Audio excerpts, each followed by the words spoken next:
ISO 27001 Annex A 7.3, securing offices, premises, rooms and facilities, right? So in a standard that likes to repeat itself, believes that it's just narrowing down in terms of focus, we have already covered a huge amount of 7.3 in the previous two tutorials. We've already talked about perimeter security. We've talked about zoning, internal zoning. We've talked about secure areas and how we tackle secure areas. We've talked about physical entry and exit points. All of those points within those tutorials are valid here. Let's have a look at what the standard wants, and then if there's any additional guidance and help that I can give you above and beyond that. So when it comes to 7.3, physical security of offices, rooms and facilities should be designed and implemented.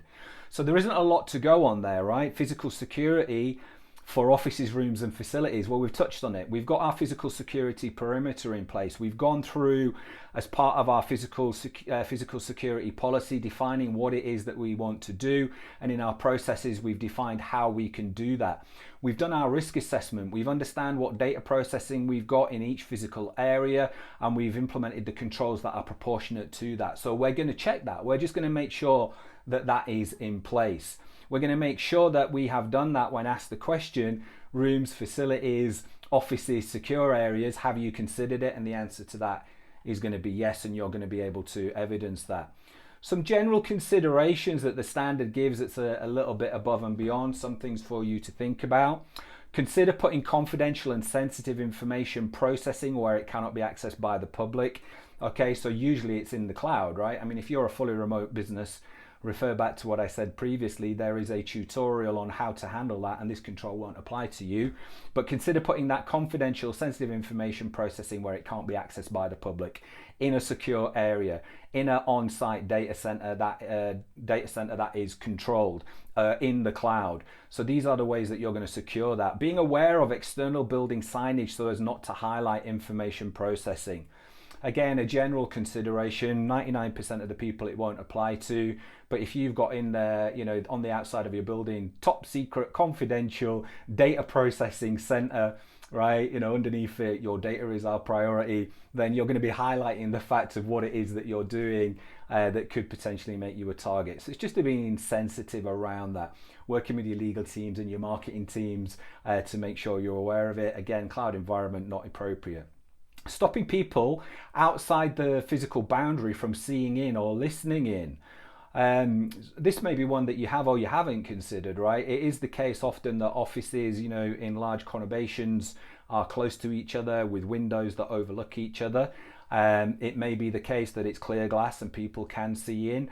I've seen the situation in open plan offices where you can go to a reception area, and due to the open plan nature of the office, you can see everybody's screens and what it is that they're doing.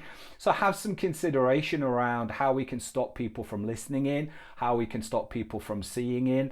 All the way, you know, you might be putting some kind of privacy film on particular windows. Internal offices is a good one, right? In an open plan environment with an internal meeting room with an internal meeting room that's fully glass. We've seen that a lot, and then people are in there having conversations about pay rises and redundancies, and everybody's looking in going WTAF, right? I mean, like, we can clearly see what's going on. So here, use your common sense, right? Things like privacy film can be a good route, making sure you've got screen protectors as appropriate on endpoint devices. Making sure that rooms that you have, if they are meeting rooms or offices, are soundproof to a level that keeps your conversations confidential to a level that's appropriate to you. One that it likes to think about is electromagnetic shielding, right? Okay, again, 99% of people, but things like NASA, right? You know, there are techniques and tools, and some of you are going to be very technical about how you can hijack that and gain access to data through its electromagnetic fields, etc., etc., right? So it's 0.01% of my audience that this is going to apply to, but consider it, right? I mean, it may be something that's built into the office if it's a shared office, or if it's an outsourced office that, you know, you have a contract with the landlord. And we're going to restrict access to internal contact directories and maps and things like that to the people that need to know. Again, this is more about social engineering, right? If I can get access to an internal contact list and take a copy of it, if it tells me what the person does, clearly their contact details, then I could use that potentially in a phishing attack. If I've got maps that show me the fastest route to the data center and the confidential data or the gold bullion, then again, you're helping me, right? So what I would say is restrict access to that. Use your common sense around that if that is something that you have, but absolutely meet the requirements of the law, right? So if your fire health and safety says that you need to have maps for fire health and safety that show people how to get out of the building, then that top trumps what I've just said.